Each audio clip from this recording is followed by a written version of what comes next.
In our last two videos, we have discussed the four quantum numbers and above principle. So, before joining this class, I suggest you to follow those two videos where we have discussed the four quantum numbers and the above principle.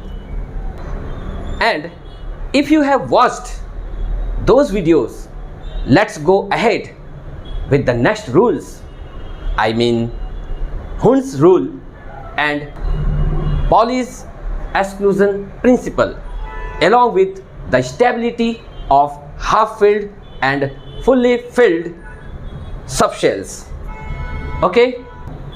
In this video, we will first discuss Hund's rule of maximum multiplicity that deals with the filling of electrons into the orbitals belonging to the same subshell. So, let's learn. Pairing of electrons in the orbitals belonging to the same subshell P, D or F does not take place until each orbital has got one electron. इसका मतलब यह है कि कोई भी subshell अगर हम लेते हैं, सपोज हमने लिया है पी सबशेल। पी सबशेल में कितने ऑर्बिटल्स होते हैं? 3। और यदि आपके पास में इलेक्ट्रॉन्स है सपोज 4 इलेक्ट्रॉन्स। अब आपको इसमें भरना है, कितने इलेक्ट्रॉन्स भरना है? 4 इलेक्ट्रॉन्स इसमें भरना है। तो इसमें भरते समय आपको ध्यान देना है कि ये इस प्रकार से अगर भरते हैं, कुछ लोग ऐसे भर देते हैं, ये ऐसा, या फिर ये इस प्रकार से ऐसा, तो दिस इज रॉन्ग। क्यों गलत है? According to Hund's, pairing of electrons take place when each orbital has got one electron। तो अब ये गलत है तो सही क्या होगा? तो देखिए, पहले आप एक एक डालिए, इस प्रकार से ही भरना है। कुछ लोग ऐसा भर देते हैं ना, ये पहले ये भरते हैं, ऐसा भरते हैं कुछ लोग, ऐसा ऐसा ऐसा ऐसा, ये गलत है। भरने का क्रम भी ऐसा होना चाहिए, इस प्रकार से। ये Hund's ने बताया, ऐसा ऐसा। अब सब में एक एक इलेक्ट्रॉन हो गया, each one has got 1 electron. अब क्या करेंगे? अब एक और बचा है, कितना इलेक्ट्रॉन? 1 इलेक्ट्रॉन बचा है। अब होगा पेयरिंग, अब करेंगे पेयरिंग, राइट। तो देखेंगे आप, एक पेयर्ड इलेक्ट्रॉन हुए और 2 जो है वो अनपेयर्ड। तो this is right, this is Hund's law, Hund's rule. बस इतना ही बताया उसने, नोट कीजिए।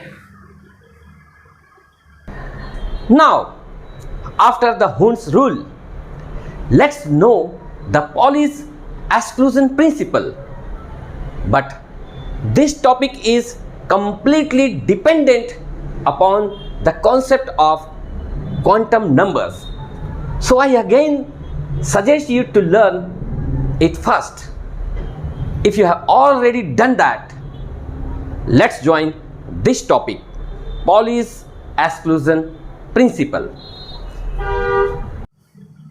Pauli's exclusion principle ये क्या कहता है? No two electrons of the same atom can have all the 4 quantum number same if N, L and M are same, the fourth S must be different.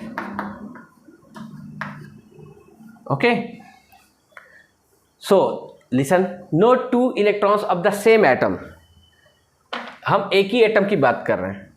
अगर हम chlorine बोलेंगे तो chlorine लेंगे, अगर सपोज हमने सोडियम लिया तो sodium, और अगर हमने लिया बेरिलियम तो बेरिलियम. कोई एक ही एटम के बारे में बात कर रहे हैं. एक ही एटम के कोई भी दो इलेक्ट्रॉन के चारों क्वांटम नंबर सेम नहीं हो सकते. इसमें लिखा ना, no two electrons of the same atom can have all the four quantum numbers, है ना, all the four quantum numbers same.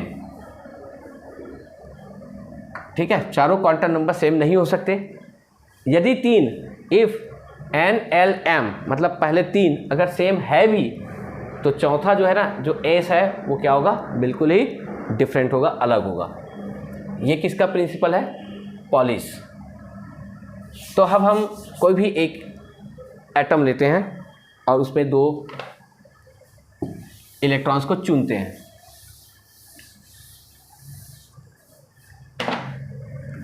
Example में हम लेते हैं, एग्जाम्पल,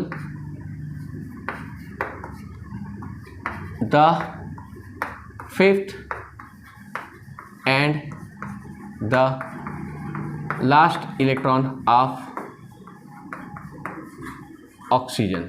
इसमें देखते हैं, है ना. चलो, यहाँ पे हम एक टेबल बनाएंगे, या पहले एक कॉन्फ़िगरेशन लिखते हैं. ऑक्सीजन 8 होता है ना, 2 और कितना होगा, 2 निकला, 6 बचा, 2 और 6. ये किस में आएगा, सबसेल कॉन्फ़िगरेशन करते हैं ऐसा. ये 1s2 हुआ, 2s2, और फिर क्या होगा, ये इस प्रकार से.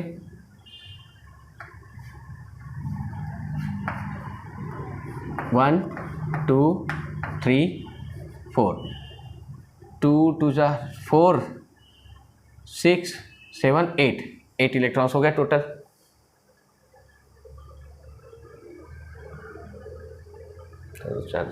ठीक है, और यह है 2p4.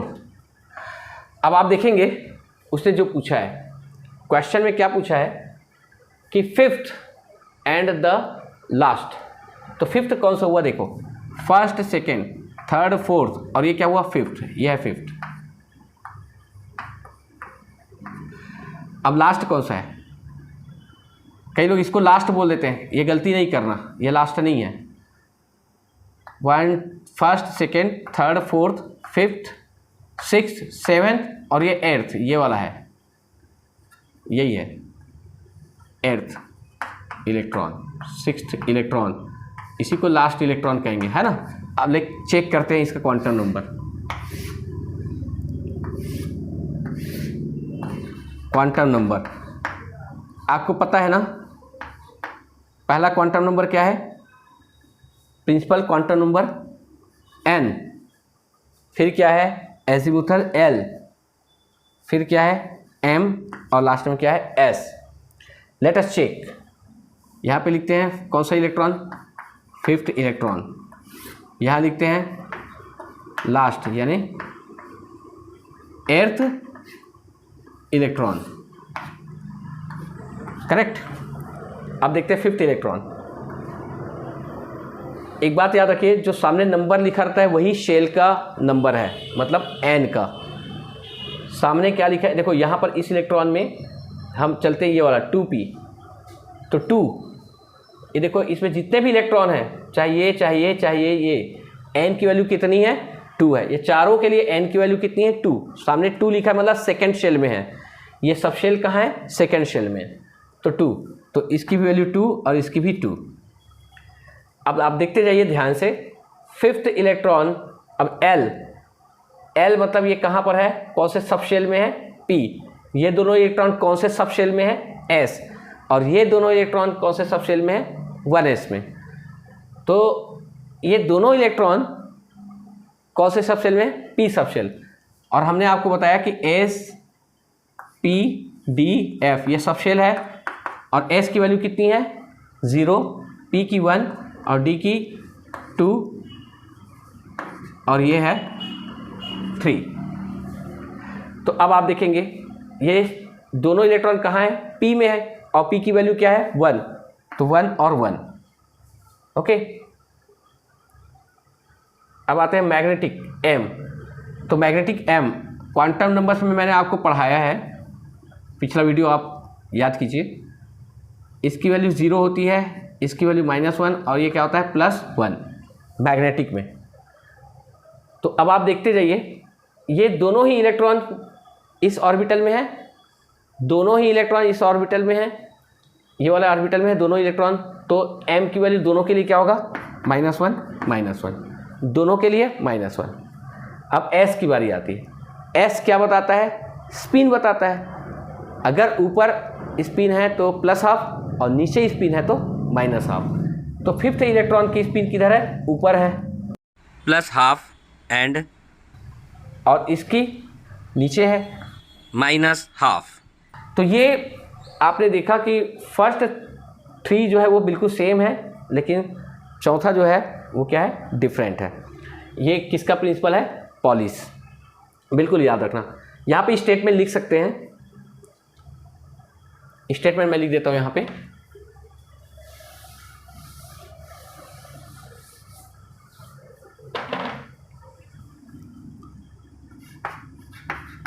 From the above table we observe that for the fifth and the last electron of oxygen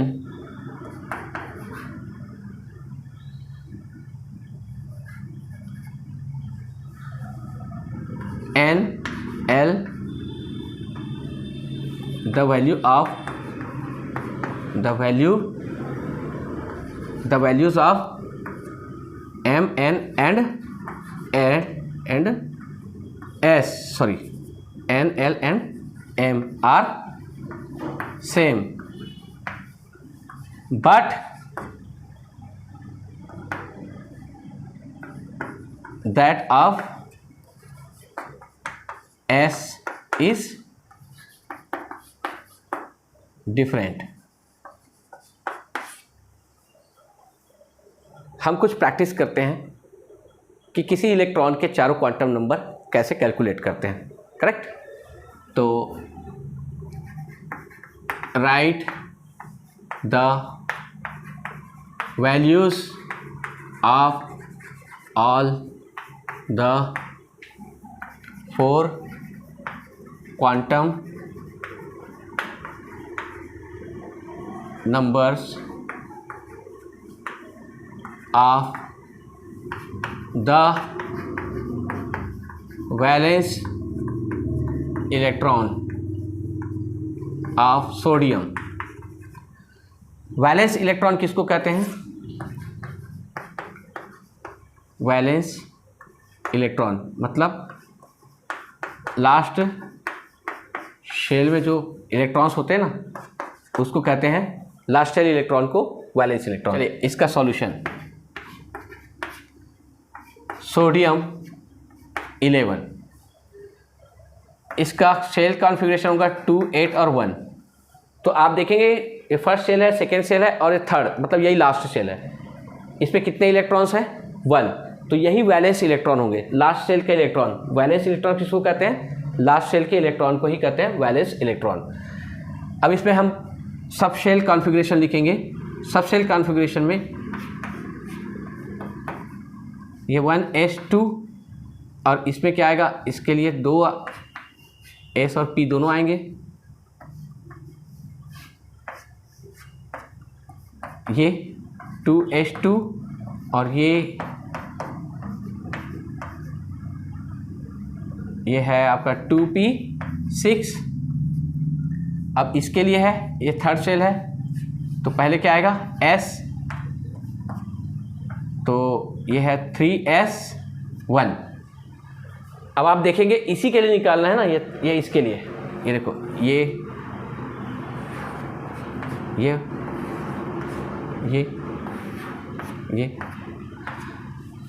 अब इसके लिए निकालेंगे। तो n की वैल्यू कौन से शेल में है, थर्ड शेल में। n क्या बताता है शेल को, तो n की वैल्यू यहाँ पे क्या हुई, जो सामने लिखा रहता ना ये नंबर, ये 3, वैसे भी यहाँ पता चल रहा है फर्स्ट, सेकेंड और थर्ड, और यहाँ भी लिखा है 3, मतलब n की वैल्यू क्या है 3, तो n की वैल्यू 3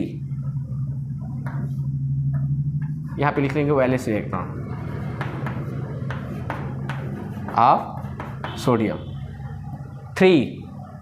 L की वैल्यू, तो L क्या बताता है, देखो SpDF ना, तो S के लिए क्या होता है 0, P के लिए 1, D के लिए 2 और F के लिए 3। यह है सब शेल की वैल्यूज़। तो L क्या बताता है सब शेल को, इलेक्ट्रॉन कहाँ है S में है, तो S के लिए वैल्यू कितनी है 0, तो यहाँ पे क्या लिखेंगे 0। M क्या बताता है, तो आप देखेंगे M ऑर्बिटल्स को बताता है, तो यहाँ पर ये ऑर्बिटल है, एक ही ऑर्बिटल है, इसकी वैल्यू क्या होती है 0, है ना। यहाँ पे देखो इसकी वैल्यू क्या है 0, इधर -1 इधर +1, लेकिन एक ही ऑर्बिटल है तो क्या होगा, देखो ध्यान से, अगर 5 ऑर्बिटल है 1 2 3 4, तो बीच वाला 0 होता है, इधर -1, ये वाला -1 -2, इधर +1 +2, बढ़ते जाता है ऐसा इस तरफ, है ना। और किसी पर एक ही ऑर्बिटल है तो क्या होगा, ये है m की वैल्यू। तो s में क्या है, एक ही ऑर्बिटल है, इसलिए m की वैल्यू क्या है 0। फिर आते हैं हम s, स्पिन मतलब ये देखो ऊपर तरफ है एरो, मतलब इसका स्पिन क्या है +½ ऊपर स्पिन है +½ तो ये है।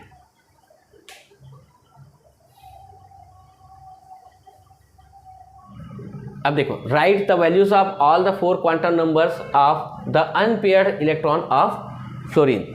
तो अब देखते हैं फ्लोरीन में क्या अनपेयर्ड इलेक्ट्रॉन है। ये फ्लोरीन 9 होता है, इसका शेल कॉन्फ़िगरेशन होगा 2 और 7। जब इसको कॉन्फ़िगरेट करेंगे सब शेल में तो 1s2, ये होगा 2s2, 1 2 और ये 3। अब इलेक्ट्रॉन कितने बचे, देखो इसमें से 7 में से 2 आ गया, 5 बचे, तो 5 1 2 3 4 और ये क्या है 5। ध्यान दीजिएगा अनपेयर्ड इलेक्ट्रॉन कौन सा है, ये पेयर्ड है, ये पेयर्ड है, ये पेयर्ड है और ये पेयर्ड है, ये क्या है अनपेयर्ड है। तो अनपेयर्ड इलेक्ट्रॉन मतलब इसका निकालना है, ये क्या है 2p5। चलो निकालते हैं अनपेयर्ड इलेक्ट्रॉन, ये वाला, इसको तो मिटा देते हैं। तो इसके लिए देखो n कौन से शेल में है, ये फर्स्ट शेल है, ये सेकेंड शेल है, इसी से आया ना ये सब, और यहाँ पे लिखा है देखो 2, तो n की वैल्यू क्या है 2। l अब आप देखना p में है तो p की वैल्यू क्या है 1। फिर आता है m, मैंने आपको बताया था ना ये 0 होता है, ये -1 होता है और ये क्या होता है +1, तो m की वैल्यू क्या होगी +1। Very good. अब s की वैल्यू, तो स्पिन किधर है ऊपर है, क्या होगा ये +½ ये।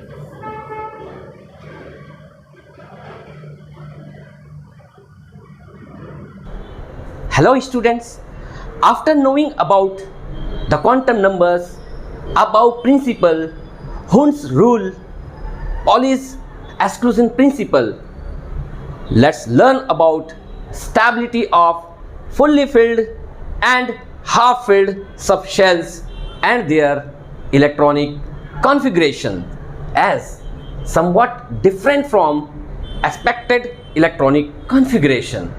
The ground state electronic configuration of the atom of an element always corresponds to the state of lowest total electronic energy.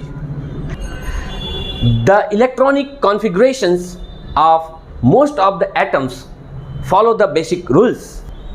However, in certain elements such as copper or chromium, where the two subshells 4s and 3d differ slightly in their energies, an electron shifts from a subshell of lower energy, that is 4s, to a subshell of higher energy, that is 3d, provided such a shift results in all orbitals of the subshell of higher energy getting either completely filled or half filled. The actual valence electronic configuration of chromium and copper therefore are 3d5 4s1 and 3d10 4s1 respectively, and not 3d4 4s2 and 3d9 4s2 as expected. It has been found that there is extra stability associated with these electronic configurations. So, expected electronic configuration. Expected electronic configuration क्या होगा ये देखते हैं। पहले shell का देखते हैं। Expected electronic configuration shell का पहले देखते हैं। 2 8 और इसमें आ जाएगा आपका 2, तो 2 8 कितना हुआ 10 और 2 कितना हुआ 12। अब आपके पास कितने इलेक्ट्रॉन हैं 24, कितने इलेक्ट्रॉन बचे 12, तो 12 इलेक्ट्रॉन यहाँ आएंगे। जैसे आपने पहले पढ़ा है ये आपके पास आएगा 1s2 फिर आएगा आपका 2s2 और ये है 2p6 वाला, ये आएगा यहाँ 2s2 और 2p6 पूरे इलेक्ट्रॉन्स आएंगे ना ऐसा। उसके बाद में बचे कितने 12 इलेक्ट्रॉन्स। अब इसका हिसाब किताब बताना है 12 इलेक्ट्रॉन्स का, तो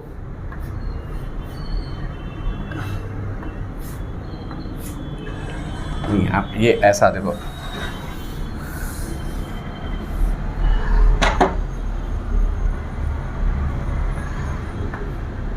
S और इसमें क्या है S और P है, इसमें क्या है S P और D है, और इसमें क्या है S है।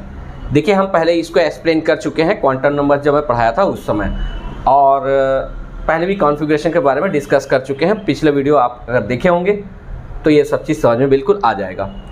नहीं भी आता है कोई बात नहीं है, यहाँ पे देखिए यही समझ जाओ। S जो है वो फर्स्ट सेल से चालू होता है, S जो है फर्स्ट सेल से चालू होता है और पूरा लास्ट तक रहता है। P जो है वो सेकेंड से चालू होता है लास्ट तक रहता है, और D जो है वो थर्ड से स्टार्ट होता है। यहाँ पर देखिए इस प्रकार से कॉन्फ़िगरेशन में यहाँ पर कितने इलेक्ट्रॉन आएंगे 2 इलेक्ट्रॉन्स, इसमें 2 और इसमें 2 और इसमें 2, ये 6 और ये 6, और यहाँ पे देखेंगे 2 और 6 कितने हो गए 8, और ये 2, और यहाँ पर 12 इलेक्ट्रॉन्स है, तो 12 इलेक्ट्रॉन्स में देखना 2 और 6 कितने हो गए 8 हो गए, और आपके पास कितने बचे 8 यानी 4 इलेक्ट्रॉन्स बचे, ये 4 इलेक्ट्रॉन्स यहाँ पे आ गए। Is that clear? तो ये है एक्सपेक्टेड इलेक्ट्रॉनिक कॉन्फ़िगरेशन। अब अगर हम इस ऑर्बिटल्स को ऐसा बनाते हैं, देखिए अब ऑर्बिटल्स है ना बॉक्स के रूप में बनाते हैं, तो ऑर्बिटल्स के रूप में क्या होगा देखिए यहाँ पर, यहाँ हम बना देते हैं। ये आपका हो गया 1s2 और ये आपका आया 2s2 और ये आ गया आपका 2p6 वाला, ये ऐसा इलेक्ट्रॉन्स आप ऐसा कर लीजिए 2p6, और फिर देखिए ये वाला आप यहाँ से ले लेते हैं ऐसा, ये वाला देखिए अब 3s2 और फिर इसको देख लीजिए 3s2 के बाद ये 3p6 का 3p6 और फिर ये आता है आपका ये वाला इलेक्ट्रॉन्स, ये वाला ऑर्बिटल्स d है,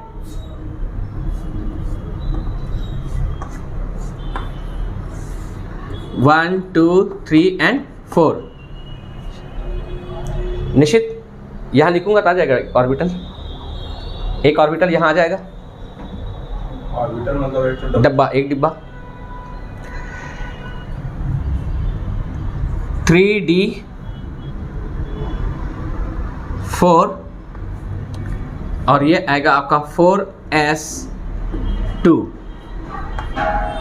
ये है एक्सपेक्टेड इलेक्ट्रॉनिक कॉन्फ़िगरेशन। क्लियर है? ये एक्सपेक्टेड इलेक्ट्रॉनिक कॉन्फ़िगरेशन इस प्रकार से। और ये देखिए ये S है, फर्स्ट S, ये क्या सेकेंड सेल का S है, ये थर्ड सेल का S है और ये फोर्थ सेल का S है। ये सेकेंड का है, ये थर्ड का है और ये भी थर्ड का है, ये सब हो गया है ना। और ये ले लिया आपने इसको,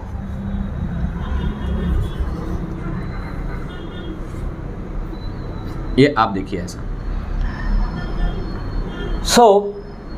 आपने देखा कि इलेक्ट्रॉनिक कॉन्फ़िगरेशन क्रोमियम का, तो पहले शेल कॉन्फ़िगरेशन हमने किया, वो भी कौन सा, एक्सपेक्टेड, जैसा कि हमने बेसिक रूल्स पढ़ा उसके आधार पे उसको कहते हैं एक्सपेक्टेड। पहले में 2 आया, फिर 8 आया और फिर 12 आएगा और ये 2। हमने अबाउ का जो हमने बोरबरी स्कीम्स ऑफ शेल कॉन्फ़िगरेशन पढ़ा, उसमें हमने ये सब चीज़ पढ़ा था। अगर समझ में नहीं आ रहा है तो आप फिर से वो वीडियो एक बार देख सकते हैं। तो इस प्रकार से कॉन्फ़िगरेशन आया। ये शेल का कॉन्फ़िगरेशन है, 1 2 3 4 शेल्स हैं उसमें। आपका फर्स्ट शेल में अब ये सब शेल कॉन्फ़िगरेशन आ गया। तो सब शेल कॉन्फ़िगरेशन में आप देखेंगे 1s2 2s2 सब शेल कॉन्फ़िगरेशन में 1s2 2s2 2p6 3s2 3p6 और 3d4 और ये आ रहा है आपका 4s2 कॉन्फ़िगरेशन आ रहा है। ऑर्बिटल्स के रूप में हमने ऐसा दिखा दिया, this is the expected one. यहाँ तक तो कोई दिक्कत नहीं है। अब आती है बारी इसकी, जो हमने पढ़ा हाफ फील्ड और fully filled sub shells are more stable. आप देखेंगे कि इलेक्ट्रॉन 4s सब शेल में पहले भरता है, क्योंकि उसकी एनर्जी देखो है ये 4 मतलब हायर एनर्जी लेवल का है, लेकिन यहाँ पर 4s की एनर्जी जो है स्लाइटली कम होती है किससे, 3d से। इसलिए 4s से पहले भरता है, उसके बाद फिर कहाँ जाता है, वो 3d में जाता है। ये एक्सपेक्टेड है। लेकिन याद रखना कि यहाँ पर 3d4 है, 3d4 होने के कारण यहाँ पर इलेक्ट्रॉन यहाँ आया, यहाँ आया, यहाँ आया, यहाँ आया। एक ही ऑर्बिटल क्या है इसके, खाली है। चलो इसको इस प्रकार से समझते हैं।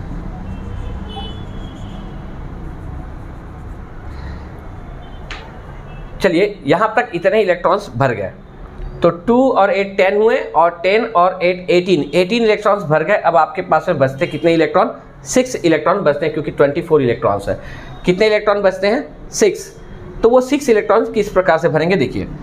सबसे पहले आप देखना है कि आप जाएंगे अबाउ पैटर्न में, तो आपको पता चलेगा कि 3d से पहले इलेक्ट्रॉन कहाँ भरता है, 4s में भरता है, क्योंकि हालांकि ये 4th शेल में है, चौथे शेल में है, लेकिन उसकी एनर्जी जो है, उस सब शेल की एनर्जी थोड़ी कम होती है किससे, 3d से। इसलिए इलेक्ट्रॉन कहाँ भरते हैं, आपके 4s में। आपके पास कितने इलेक्ट्रॉन हैं, 6 इलेक्ट्रॉन। तो आपका ये इलेक्ट्रॉन यहाँ जाएगा और ये यहाँ जाएगा। अब आपके पास बचे कितने इलेक्ट्रॉन, 4 इलेक्ट्रॉन बचे। थोड़ा मैं आपको यहाँ पे ये बताऊँगा, 4 इलेक्ट्रॉन्स बचे तो आप समझ जाना कि ये इलेक्ट्रॉन कहाँ जाएगा, ये यहाँ, यहाँ, यहाँ। अब इसके बाद आती है इसकी बारी। आप बाऊ वाला देखना पैटर्न। अब आपके पास पूरे इलेक्ट्रॉन का कॉन्फ़िगरेशन हो गया। ये इस प्रकार से है एक्सपेक्टेड वाला। मैंने आपको पहले ही बताया था कि हाफ फील्ड सबशेल्स जो होते हैं वो ज़्यादा स्टेबल होते हैं।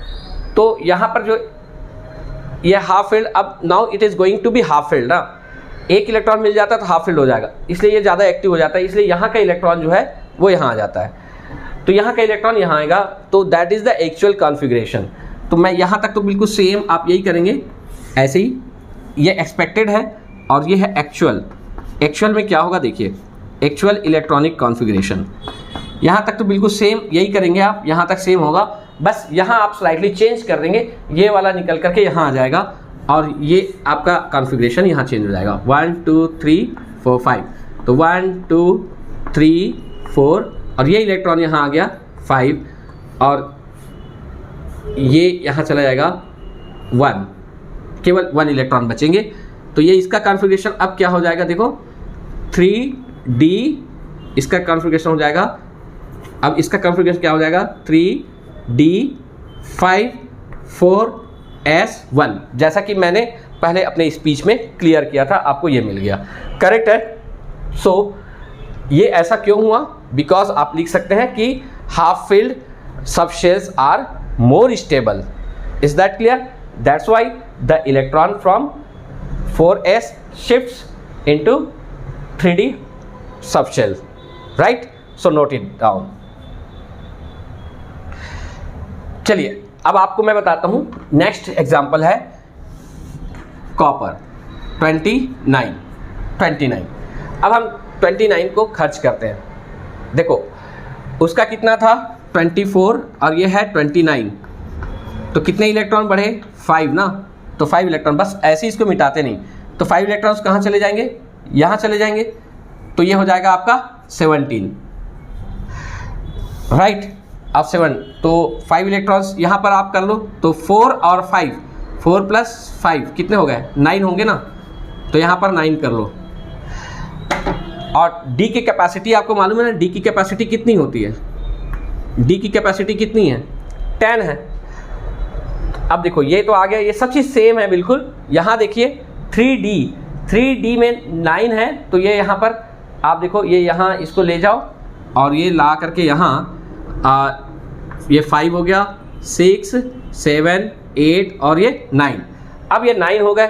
अब आप देखते रहिए यहाँ पर 2 इलेक्ट्रॉन्स, यहाँ 2 यहाँ 2 यहाँ 2 और यहाँ 1, मतलब ये सब लोग पेयर्ड है, केवल एक ही ऑर्बिटल जो है वो क्या है अनपेयर्ड है।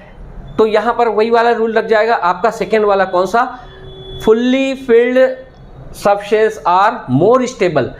तो इसलिए ये स्टेबिलिटी को गेन करने के लिए है ना, यहाँ का इलेक्ट्रॉन क्या हो जाता है, यहाँ पर शिफ्ट हो जाता है, तो ये इलेक्ट्रॉन जो है वो यहाँ शिफ्ट हो जाएगा। तो आपका ये एक्सपेक्टेड वाला हुआ है ना। अब एक्चुअल में क्या होगा देखिए, ये एक्सपेक्टेड का है, अब एक्चुअल में क्या होगा, सेम पहले का तो सेम रहेगा। अब यहाँ पर क्या होगा, ये इलेक्ट्रॉन यहाँ आ जाएगा, मतलब ये पूरा 10 हो जाएगा। अब ये देखो ये क्या हो गया, ये 9 है, अब ये पूरा 10 हो जाएगा, 9 है अब पूरा 10 हो जाएगा, ऐसा ऐसा और ऐसा 10 हो गया। अब ये 3D 10 और 4s1, जैसा कि मैंने आपको पहले बताया था। Is that clear? देख लो कहीं पर कुछ भी मिस्टेक होगा उसको सुधार लेना, अगर मान लो राइटिंग में कहीं कुछ कभी कभी होता है, कोई स्पेलिंग वगैरह जो है ना, उसको लेकर के बड़ा सा कोई मुद्दा नहीं बनाना है उसको। क्लियर है, समझ में आ गया बस। तो ये जो हाफ फील्ड में क्रोमियम का, हाफ फील्ड के में किसका, क्रोमियम का एग्जाम्पल, और कंप्लीटली फील्ड या फुल्ली फील्ड में कॉपर का एग्जाम्पल, ये बहुत ही इंपॉर्टेंट एग्जाम्पल है जो आपके एग्ज़ाम की दृष्टि से पूछे जाते हैं, तो इसको आप भूलना नहीं, करेक्ट। अब आप इसको अच्छे से नोट्स बना लीजिए, right. Thank you so much.